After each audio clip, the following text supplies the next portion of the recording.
ಅಂಗಡಿಗೊಂದು ಗುಡಿ ಪೂಜಿಸಿ ದಿನವಿಡಿ ಪತಿಯೊಳಗಿರುವಳು ಸತಿಯು.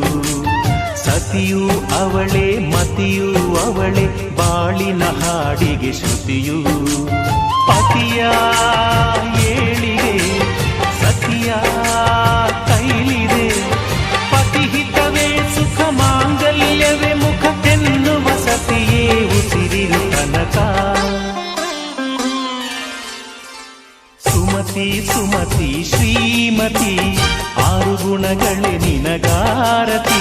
ಮನಕ್ಕೆ ಒಡತಿ ಮನೆಗೆ ಗರತಿ.